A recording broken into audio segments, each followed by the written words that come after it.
Okay, good morning. I said I'm going to talk about our Beis Yaakovs Asur. Our modern Beis Yaakovs Asur.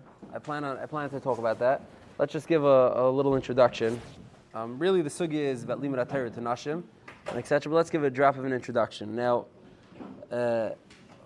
every real critical change or foundation of something has what's called like a foundational myth, where like all sorts of legends and stories are rolled up into one person, into one time. Like the amount of stories about George Washington, exactly, a foundational myth. Now there's a lot of foundational myths that have to do with Beis Yaakov, obviously.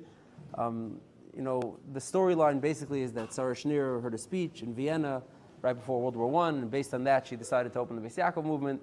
Now it's obviously a little more complex than that, and I want to just give the background to the time, the era, and explain how a nice Belza girl who went to public school opened the Beis Yaakov movement. That's probably the most successful innovation in the recent era in Klal Yisrael.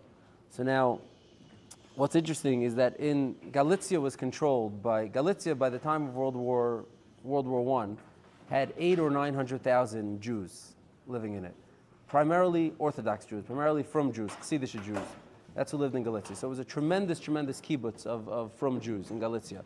Now, Galicia was controlled by the Austro-Hungarian Empire, who had a big drive to correct the Orthodox Jews and make them more regular, more part of the regular society. Now, What's Galicia? Galicia is Poland. It's Poland, part of Poland. Now Krakow is Lvov, Krakow. Now, the Austro-Hungarian Empire, trying to push changes in 1870, passes a law that Jewish children have to go to public school.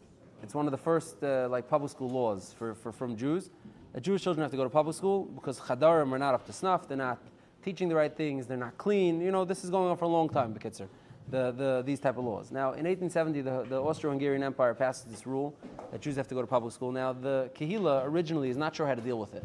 So first they try ignoring it. That's the first step. They just try ignoring the rule. But it's not really working. The government is clamping down a little bit, and the government reiterates the rule and tightens it a little bit. And eventually, the Chassidish Kehila in Galicia settles on this very interesting pshara that they're going to work with to get around this gzeira. And that's as follows. They decide that their girls could go to public school, their boys they'll keep in chadarim, and their girls could go to public school. Now what's the cheshbon? The cheshbon is that the public schools were not ready to take in hundreds of thousands of Jewish kids. So the only way that the public school would be able to handle it is if it came in Sebislach a little bit. So they figured, we'll send our girls to public school. The public schools will have enough kids to deal with. The government won't be busy with us, and the boys could stay in cheder. Now, this plan to do this worked very well, but it also failed spectacularly. It worked very well because the girls went to public school, and the Austrian government left the yeshiva boys alone, and by and large, chadarim were able to continue, and they didn't make crazy that the boys should join the public schools. But what happened is that the girls were being educated as Poles or Austrians or whatever they were. They spoke Polish and German. They learned all sorts of secular studies. They learned Catholicism, a lot of them, because they went to schools where it was officially, not a Catholic school, but it was, of course, plenty of Catholicism that was being taught there. So the girls were coming out very, very modern and worldly, and the boys were these Chassidish boys. So now at 14 or 15 years old, between 13 and 15 years old, when kids would get married in those days, or at least the shidduchim would start, so you'd have a good Chassidish bacher who went to Belza Chayde somewhere in Krukke, who spoke Yiddish and was learning Chassidish Svarim and was going to the mikveh every day, and you were being meshadachim with a girl who went to public school through 8th grade, knew German, Polish, went to the opera with her friends, and it was just, these shidduchim were terrible shidduchim. There was a lot of divorce, a lot of runaway girls, to the point where there's a convent in Krakow. If you look at a map of Krakow, like the center, like the Ramah Shul, literally a short walk away, not a far walk away, is the Sisters of St. Felix. That's what it's called. It's still there today. If you go to Krakow today on a trip, you could visit the gates of the Sister of St. Felix. I think it's closed. You're not going to go in, but the Sisters of St. Felix from the year 1877 until 1901, and that 25-year period, converted 300 girls to Catholicism from the Krakow population. Most of these primarily were Chassidish girls who were born from Chassidish families, who had brothers who were from in Chassidish and fathers who were from in Chassidish, and they, because they were let out into the public school system, became disenfranchised, and 300 of them became Catholics in those years, just in Krakow alone. So Krakow was facing like an epidemic of conversions, and even those who didn't convert were not, telling to their marriages, weren't behaving like Chassidish women. A lot of them stopped wearing shaitels. A lot of them refused to cut their hair off. A lot of them even refused to go to the mikveh. There was many, many levels to this refusal of the girls. It's called the rebellion of the women, the rebellion of the girls. Now, it was their own fault, because by sending them to public schools, that's what ended up happening.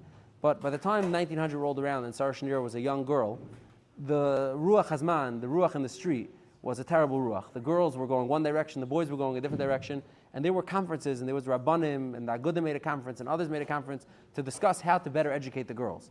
So Sarah Schneer's idea didn't come in a vacuum, like she popped this idea into her head. This was a discussion, a great discussion that was happening. The Rabbanim were discussing it. Of course, no one exactly knew what to do, but this was a big problem that was going on in Galicia and Poland at the time. Now, what's interesting is that Sarah Schneer herself went to public school. She was from a Belza family. Her brothers and her father were important Belza Chassidim. So much so that when she wanted to get a haskama for the Beis Yaakov movement, she was able to get a kvittel, go into the Rebbe, the Belza Rebbe, while he was on vacation in Marinbad. Her brother got her in. She brought a kvittel in. She was a Belza Chassid. She says in her diary, she writes that her nickname as a young girl was Chassidiste. The Polish girls in her public school class would call her the Chassidiste, the Chassidische girl. That was her nickname. So she was a Belza girl who went to public school. She learned how to speak and write all different languages. Her diary that was recently translated, I believe, is in Polish. It's not even in Yiddish, I think. If I looked me up, her diary was in Polish. Her diary, where a lot of like the backstory and the details of the Beis Yaakov movement is written, is in Polish. It was only translated recently. In any case, she was a girl from that generation, and she understood the tzara that was facing these girls, the fact that they had no education, there was no way to keep them in the misgaras that they needed. And she had this idea to open a Beis Yaakov. Now, after World War I in 1917, she opens the first Beis Yaakov in Krakow. Now, exactly which Rabbanim signed on at the earliest point is, again, a lot of revisionism. In hindsight, a lot of people want to say that their Rebbes or their Kreis was the first one to jump on board. Probably the first one to really support it was the Ger Rebbe. The truth is that she went to the Belzer Rebbe in the summer of 1917. She asked the kvittel, but the kvittel is super, super vague. The kvittel says, it's written by her brother, who writes to her, my sister would like to support girls in staying from an erlich. Would the Rebbe give her a bracha? So it's a very vague kvittel. Now, I guess if you're a real chassid, the Rebbe could see in the kvittel everything. So anyhow, he could see in the kvittel whatever you're writing. So the Belzer Rebbe saw what she meant, and it's a real haskama. The Belzer Rebbe wrote back that she should vada, she should be matzliach, and this is a very, very heilig zach. Now, that was the Belzer Rebbe's haskama. Later on, in Belz, they didn't send their girls to Beis Yaakov, so clearly the Belzer Rebbe was not fully gung-ho about Beis Yaakov.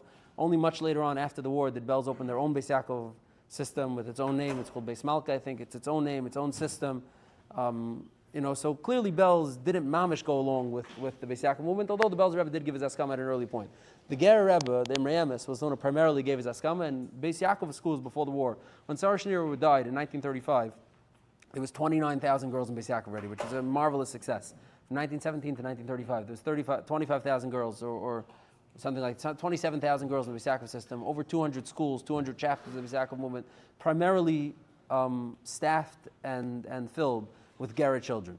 Those were the I don't know what percentage that, probably 80%, the high number were Gerrit children. In Lita also was where there was early sign-on by the Chafetz Chaim and Memela others. And Lita also had Beis Yaakov, some of the more like liberal, more scholastic Beis Yaakovs that we've become familiar with today, that like already raised the question if this is actually what Beis Yaakov was supposed to be, were of Litvish origin. The Yavne school system was founded by Yosef Leib Bloch. It had, I don't know how many number of chapters by the time World War II came around. So that was itself, a more liberal wing of the Beis Yaakov movement.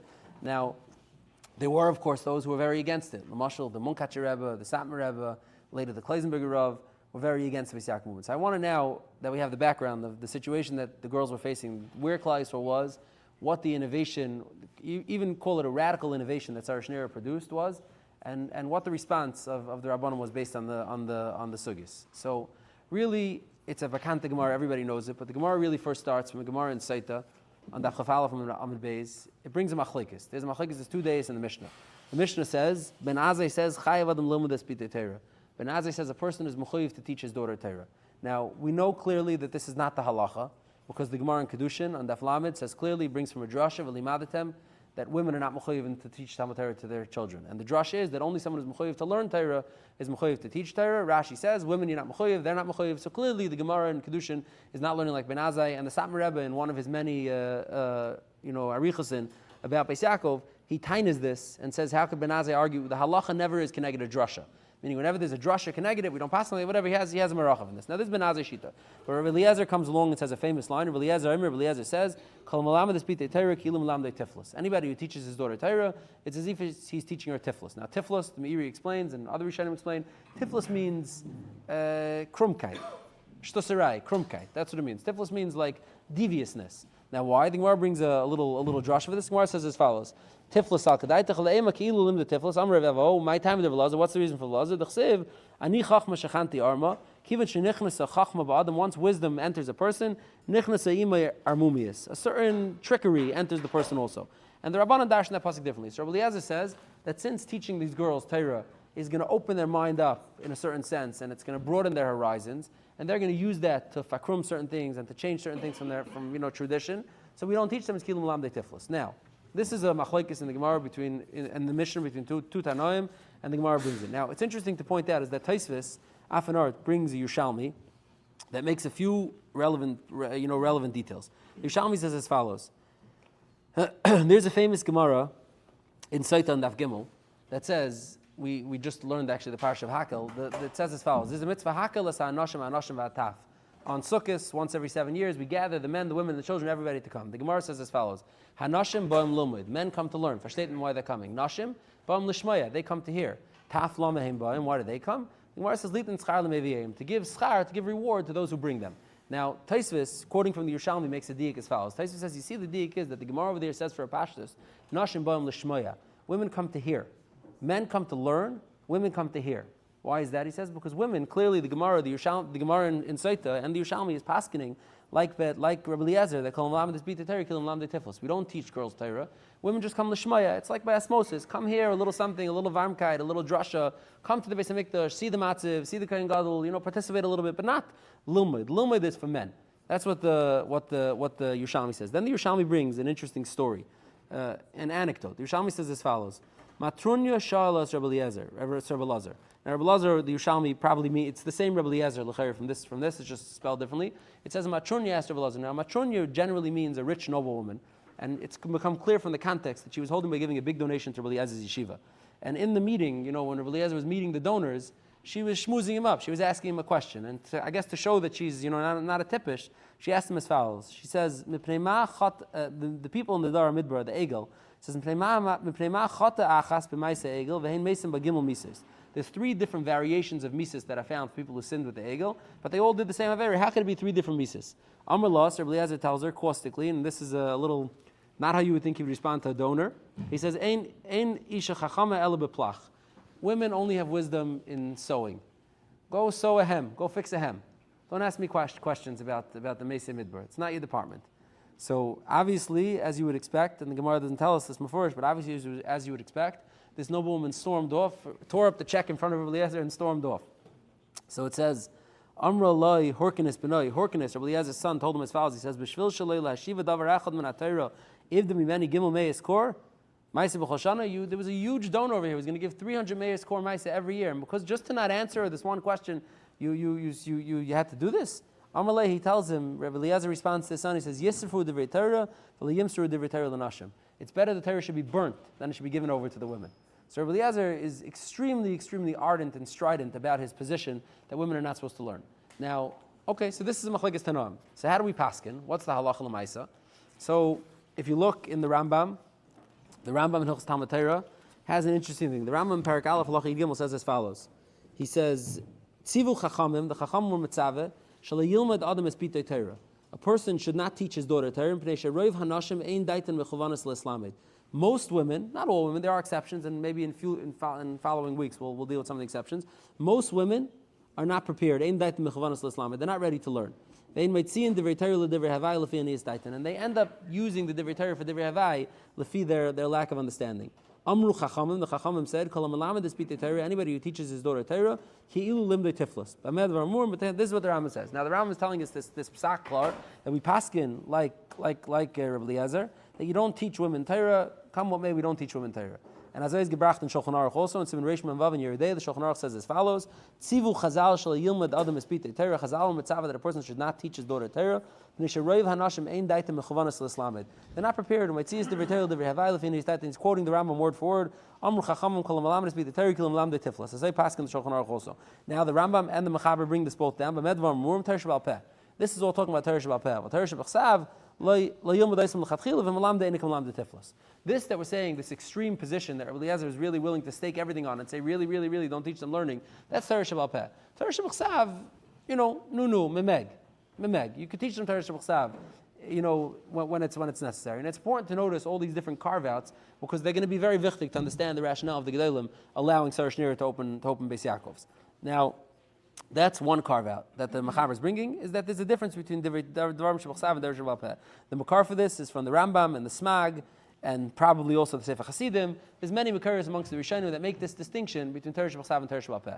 Now, additionally, there's another distinction that's worth being going on, and that's as follows. There's a Gemara in Sanhedrin. It's a famous Gemara. The Gemara that talks about the revival. Chizkiyahu HaMelech made a tshuva revival in Klal Yisrael. Klal Yisrael was in a Shver Matzav, they were tremendous David Zara, and Chizkiyahu HaMelech came and he made a big tshuva revival. And when the Gemara wants to punctuate what degree of success Chizkiyahu had and how successful he was in transforming Klal Yisrael, the Gemara says as follows. It says, Badku, they checked, Mi Givas Vadan Tifras, from Givas until Tifras, V'leimatzu Tinik V'tinoikes, Ish V'isha, Shalohu B'kiyim B'hilchas Tumah V'tayra. They didn't find a child or a girl, a boy or a girl, a man or a woman, who was from all over Eretz Yisrael, who wasn't Baki in Tumah V'tayra. So, L'chaira, if you're looking at this Gemara, it sounds like there was a point in Klal Yisrael's history where predates Rabbi Eliezer Afilu, predates the Tomach Lekes Tanaim, predates the Mission and Saita, during the times of the Nevi'im, times of the Malachim, when clearly Klal Yisrael was learning. Because girls wouldn't be able to pass the Smicha test on Tumah V'tayra if they didn't learn it. How do you pass the Smicha test if you don't learn it? How's that possible? Mozdach Zayin Api Pashtus, that the girls were learning. So you seem to have another, call it carve-out, or another exception, or another case study, where you see that girls were clearly learning. Now, how do you resolve this Gemara? So there's a tshuva from the Maril. Now the Maril is from the earliest, borderline Rishonim Achronim, who the Ramah is quoting from often. And the Maril brings this conundrum. The Maril brings this discrepancy. The Gemara in Saita, and it seems to be the Halacha Psuka by the Rambam and Roiv Rishonim to hold like it. They call them Lamde, is bita Torah, kilim Lamde Tiflis. You're not supposed to teach your girls Torah. Mitzad Sheni, the Gemara in Sanhedrin, the Tzadik Dalad, seems to be saying clearly a case study that the girls learned Torah, they knew Torah. So it says the Maril as follows. He says as follows. It could be, his first teretz he says is, girls learn by osmosis. They learn from their households. They learn from where they're raised. They learn from how they're raised, from the surrounding, from the environment. He says, and what the Gemara means to say is an even a higher level of success that Chizkiyahu said. Not only Chizkiyahu established schools and he taught learning to everybody. Chizkiyahu created an environment where the homes were so saturated with halacha, with even the intricate halachas of Tumah V'tayra, with Yediyas HaTorah, with Bekiyas and Torah, that even the girls and the women in these households came to know every practical din that was relevant. It doesn't mean that they could say a chabura on Rav Chaim and Zavim. That's not what it means when it says Badku and they knew everything from Tumah V'tayra. It means every practical din of Tumah V'tayra that was negay, that was relevant to Yiddish Shtub. Every girl from 6 years old and every woman, every adult knew it because these homes are so saturated with Torah. That was Chizkiyahu's success. That's teretz number one. Or he says, Inami, and he says this with equal footing, Inami, Shal Pi Aviyam Asu. They taught them properly. V'tzarach leimer da Aviyam Savru Keben Azai. Muzdach Zagin, that their fathers, during the time of Chizkiyahu, paskin like Ben Azai. The Islay Paraka, Yonaitel Chayvan Limud B'tei Torah. That held the Chayvan Limud B'tei Torah. Now, this line in the Maril opens up like it depends where you stand, either a can of worms or a whole new vista. Why? Because what the Maril is seemingly saying is, the Maril is obviously very aware of the fact that we paskin like Rabbi Eliezer, and still he's saying there's either a time and a place where everyone holds like Rabbi Eliezer, meaning where everyone holds like Ben Azai. Meaning the Maril seems to be making some sort of like split, some sort of bifurcation. He's saying, yes, normal we hold like Ben Azai. Like Rabbi Eliezer, but there are times, there are places when Ben Azai is the psak. Now, based on that, is how we get to the basic rationale for opening up Beis Yaakovs. The Chavetz Chaim, in two places, in Likutei Halachos, and in a letter that he wrote to a town who was vacillating on if they should open a Beis Yaakov or not, the Chavetz Chaim writes as follows. He quotes the Gemara in Saita and he says as follows, Nira. I want to read you, this is in Likutei Halachos in Saita, in the third parak, it says as follows, Nira. Dafka bizmanim shelafanenu. This whole Isser that the Gemara in Saita says, is bizmanim shalafanenu in the earlier times. Shekal echad hayadar b'mkayim avaysav. Everybody lived with his fathers. The Kabbalah obviously chazak ma'od. The Kabbalah that he got from a household was very strong. It's a kol echad ve'echad. Le'snaig b'derech shedarka aveisav, to be misnaig the way that his forefathers were naig. U'kamayim ra'akasav sha'al avicha v'yagedcha b'zeh ha'yinu yichalim leimish le'lamei Torah v'tismach ka'anhagal aveiseinu ha'yisharim. In that type of situation, Chazal were able to say, don't teach the girls any learning and just be semach on the fact that they're being raised in good households.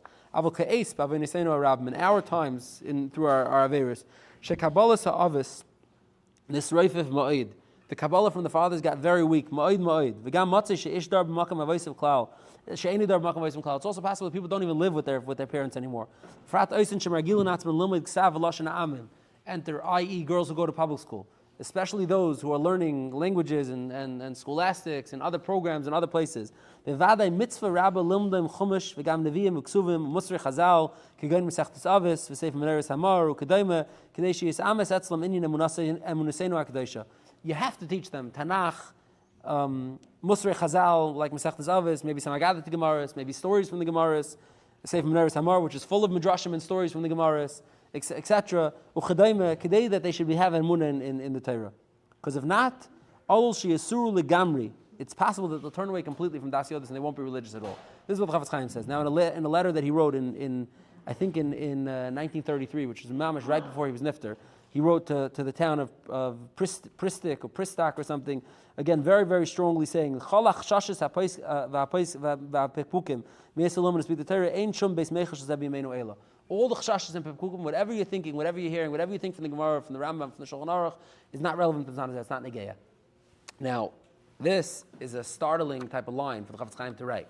This is what, someone who wants to make major changes to Yiddishkeit writes. Like, no, Chazal was a different time, different place, the atmosphere was different. This is how, Reform talk. This is how, to see a line like this in the Chafetz Chaim, is to say it's out of character is an understatement, meaning it's a extreme pivot out of character. To write a statement like that on a whole Chazal, a Gemara, Arucha, and Saita, Kol zeh dafka bizmanim shelafanenu, all that was in the olden days. That's like the last type of statement you would expect to find someone like Chafetz Chaim writing. And because of this, some were very, very upset about this. The Minchas Elazar, I printed it out here, the Minchas Elazar, in a letter, the whole letter is kedai to read. It's Divrei Heigeres, you can look it up. It's Keneged Agudah, that's what it is, Keneged Agudah Yisrael. It's 12 or 13 angry counterpoints against Agudah. But counterpoint Yud Aleph is as follows. It says, Gama Charedim Labasulas Shekarim Ha'agudim Beis Yaakov. The Chadarim Labasulas. They make schools for girls that the Agudistim call Beis Yaakov. Hatzadikim V'achsidim Yirei Shemayim Amitim La'alafim Karim Meisim Beis Esav. The Tzadikim, the Chsidim, the Yirei Shemayim call it Beis Esav. We don't call it Beis Yaakov. And then he goes on to explain, it's connected in Gemara Mufreshes, Halacha Psuka, how you talk and do something like that. So the Minchas Elazar, who was always, he doesn't bury the lead ever. He tells you exactly how it is, always right away. So he says right away, we call it Beis Esav, this is not, we know what's wanted. The Satmar Rebbe in Maimon Lashon HaKodesh, in the end of Niver Yoel, in the end over there, in the last, Mamish, the last 2 pages, he talks about Beis Yaakov, he writes as follows, V'yesh tipshim ha'toilim b'divrei Chafetz Chaim zal, shekasav b'sefer likutei halacha shaloi, b'sechta soita b'halachas elu, he says there are tipshim that are toilet to make their Beis Yaakovs with all their programs and all their limudim on the Chafetz Chaim. V'hinei talu buki sriki v'yitzah Shem ra aloisit tzadik. Kilu chas v'shalom amar al halacha psuka shu min hashas v'rishanim v'shulchan aruch she'ein reig b'zmanenu. Chas v'shalom lakar halacha psuka. It says that toilet this to the Chafetz Chaim. The Chafetz Chaim said you can make our halacha. Yitachin it's a shtos, it's shtosim. The Chafetz Chaim meant much less than this. Now whatever, I'm saying the Chafetz Chaim said what he said, but this is the Satmar Rebbe writes, and the Satmar Rebbe makes a diak in the Chafetz Chaim's words. You think we're medayik and achronim. He makes a diak in Likutei Halachas that the Chafetz Chaim says you could learn Chumash. He says he doesn't say you could learn Rashi. He doesn't say you could learn Ramban. He doesn't say you could learn Arachayim. Kal v'chomer not Midrash Chazal on these things. He doesn't even say you can learn Mefarshim. He just means Chumash. Teach them Chumash Metaich. That's what. And I think in Satmar Beis Yaakov, it's not called Beis Yaakov. It's called Beis Ruchel. Exactly. I think in Beis Ruchel they do not learn Mefarshim. They have a much more stripped down curriculum than what you'll find in most Beis Yaakovs throughout the world. They don't learn Chazals. They zicher don't learn Rambans. They zicher don't learn Arachayim HaKadoshes. They teach more sewing, more cooking, and maybe cake decorating. Other things. Exactly. Not what we have in our Beis Yaakovs. And it's all based on this Maimer in Vayel Moshe on Maimer Lashon HaKodesh, and also the Satmar Rebbe in Tshuva and Shut Divrei Yoel and Yeridea and Simon Peidal. He has a long arichas to defend his position, and he defends how even from the sugya everything should come out like him. Now, what do you say?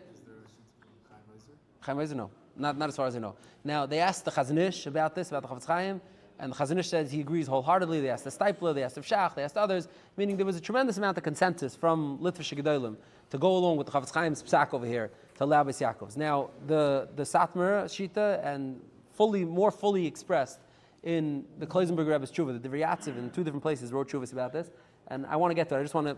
We'll get to it at the end maybe. The Divrei Yatziv wrote two Tshuvas about it. One of them, it seems the person that he's writing with, that he's corresponding with, is the Tzitz Eliezer.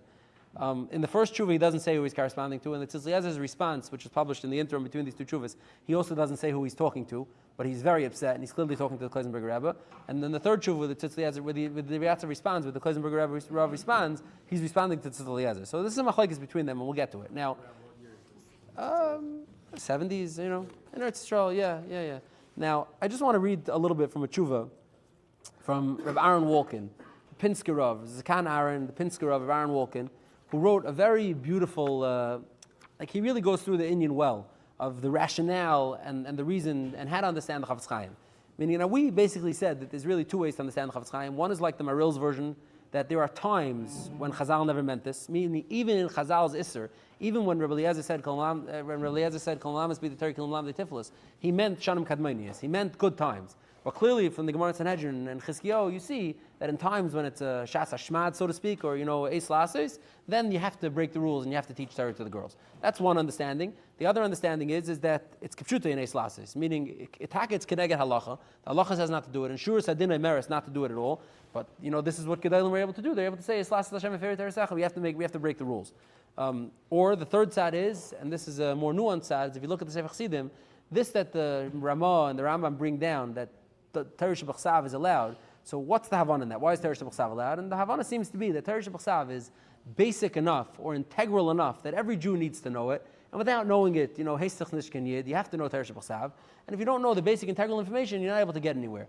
And it could be that it's possible to say that Bizman Hazeh, basic information got expanded, meaning as education got expanded and girls are being exposed to education on a very high level, secular education, and they're learning, math to a college level, so you can tell them learn Torah to a kindergarten level and math to a college level. That's not a great way to get a good result, i.e. look at, Krakow in the late 1800s. But mainly you expand Bechsav to include some more things. These are the 2-3 different, rationales that could be given. Now, in this Ganarin, he writes as follows. I want to read you. The shaila that's actually being asked to him is about someone who pledged a big number of money to tzedakah, to give to chadarim, to give to boys' schools. And then this guy decided that he was disenfranchised with the boys' schools. He didn't like the standard, but he found a good Beis Yaakov that he thought would be a valuable place to donate the money. And he wants to know, like a nidrei tzedakah shaila. He pledged to donate tzedakah to a cheder. Could he give it to Beis Yaakov instead? Now, this Kanaran has a whole tshuva over here. He starts off writing, what's a Beis Yaakov? How could you have a Beis Yaakov? He says, Lahalacha Pasko Rambam, V'chal HaPoskim, Kirv Elazar. Fizeh says, Yesh L'Spale. You should be very matmi'al. Ikar Atnua Chadasha, Sheneschatche B'Shadim HaAchronis. On this new movement that was established in these last years, L'Chaynin Batei Sefer Labanis B'chal Ir B'Shem Beis Yaakov. To establish a school in every town called Beis Yaakov. How could you have such a thing? He says, Chalila Gam Lachshev Shekulam Nisalmu Halachim Ufreshes B'Mishnah. It's not mistaver to say that all the Gedolim who signed on, the Miriames, the Chavetz Chaim, the Bel Zerav, and many, many others in the middle, all forgot, a Mefurish Gemara, that's kind of Zayin. How could that be? So he says, first attempt, he says, is schools that only teach Limudim Rak B'Tanach, Torah Shebachsav, Ein Lesa, Afilu L'Reb Eliezer. He says, first of all, there are schools that can only teach Tanakh, and there's nothing to worry about. And based on that, is how these Gedolim were samech to allow these schools.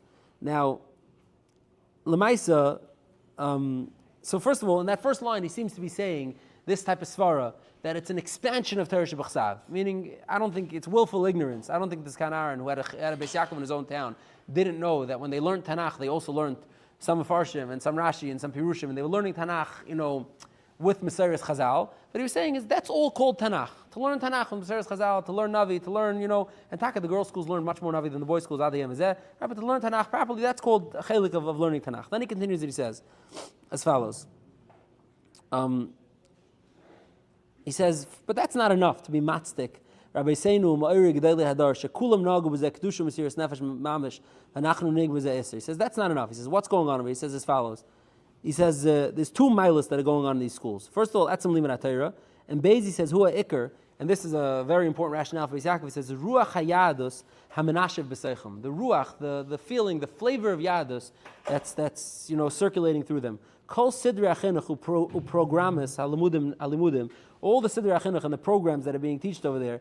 Nasu al taras hakodesh l'chanach habanos b'derech hatayra v'amaseru l'hargilim v'mitzvahs ma'asiyos b'poyel l'shaman me'averis. Everything that's being taught there is to teach them the beauty and the love and the flavor of Yiddishkeit, to know every mitzvah that they have to do, every hashkafa that they have to have. It's to teach them all that. V'nei imbo ladan al etzam alimud halei zevadi derev limudim hem mehadinim halalu asher nitzuchu lehem leidim asher mechoyavim l'kaimam. If you're going to look at the curriculum of Beis Yaakov, most of what they're learning in the curriculum fits into this broad guideline of what's needed to understand the love and the hashkafa of Torah. One way or the other fits into that broad guideline. He says, and the little bit that doesn't is chulin shnas v'ataras hakodesh, and chulin shnas v'ataras hakodesh is kodesh. That's just the little bit that crosses the line is chulin shnas v'ataras hakodesh, and you can be samech on that also. So he's framing it as a very interesting framework. He seems to be working along the lumnus of expanding the heter of Torah Sheb'chsav and saying Torah Sheb'chsav, the necessity of teaching girls Torah Sheb'chsav, or the allowance of teaching girls Torah Sheb'chsav, was to give them the basic, footing and hashkafas that they need to be good Jewish women, and that includes all this. Then he goes off on the side tangent. This we're going to leave for now. We're not going to talk about this. Is what about teaching them all the sciences and maskilik type of stuff and literature and other things? What's the heter to teach them all that? And there basically he says is that the parents are not going to send their kids to school that don't have good academics. Meaning the academics have to be up to snuff because the parents are not going to send them. So it's all, hira shal, gabe hira shal, gabe hira shal. It's an expansion of the Torah Sheb'chsav with further expansions to allow the girls to come.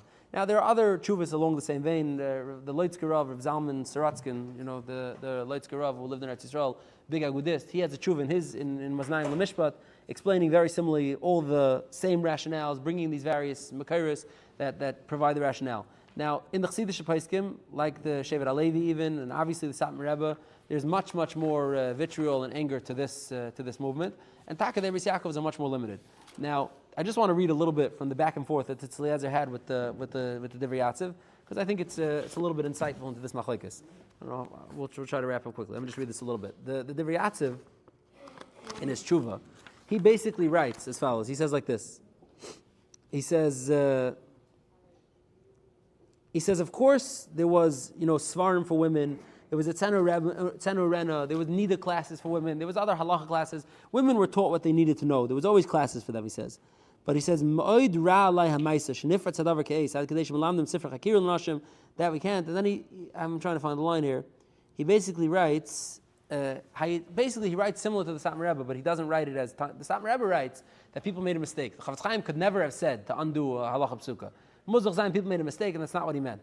The Yatziv writes a little bit more, less edel, a little less nuanced, and writes like how you tachen to take something that's an iser muchlet that's kepaskin in Shulchan Aruch and be matter it because of the time and place. If we're going to do that, he says, then every iser in the world you could take away.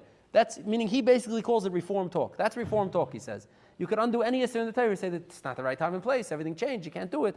And to this, the Tzitz Eliezer in Chelik Yud and Simon Ches takes major offense, and he writes as follows. He says, he quotes him, Zelashan Kvay Terasa Erama, Mechava Daiti Lahachmash Lilimud Klal Torah Labanis. Berube Dvarim are about Tumatayra, other things, he says. He says, Ulafini is Daiti Achar Reba Kashas Haslich, after apologizing in advance, Ein Bezeh Bechdei Hashiv Klal, Ulavatul Machigadi, as Mashiro, Agdelim Bedar Samach, Lahatul Luminous of Manastera. You can't just with the wave of your hand wave away the hatta that the Gedolei Elim from the previous dar made to teach girls Torah al Taras HaKodesh. Mishum Geder Pirtzes Hadar, because of the needs of the generation. So that it should be, established amongst them the hashkaf of the Torah, he says. And like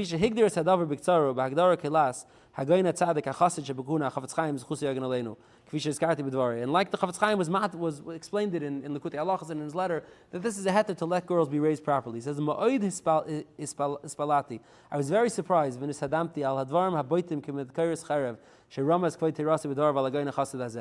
these very sharp and angry words that you wrote about the Chavetz Chaim Beremiza in your tshuva. Since the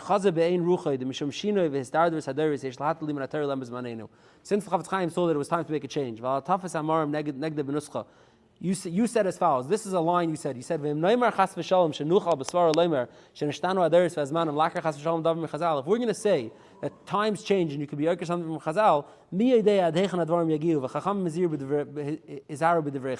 this is what you wrote. He says, this is what I'm going to respond to you. He says, Lo yadaini. Just no. Nisht. You can't talk like that, he says. Lo yadaini. You can't talk like that. Imrachshi yiras hakavid ein makom ledaber benusach kazayis neged goyin v'kadosh zeh. I respect you tremendously, but you are not allowed to talk that way about the Chafetz Chaim. Shekem oil shel Torah v'shayir amitis tmimo pshuta b'dar achron hazeh. The Chafetz Chaim was making the oil of Torah b'pashtos and b'tmimos in the simplest, most charedi way. You don't have a right to talk a little like about him like that. Umi yodeya le'ezeh is darderus hayinu kvar magiyim u'malish hakadosh baruch hu b'reiv machim v'chasadim hiktem refu l'maka l'dar yarod zeh. Who knows what our matzav would be after the Holocaust, living where we're living now, in the situation that we're living in, if the Chafetz Chaim didn't take a stand and allow Beis Yaakov to go forward, at that time in the 1920s.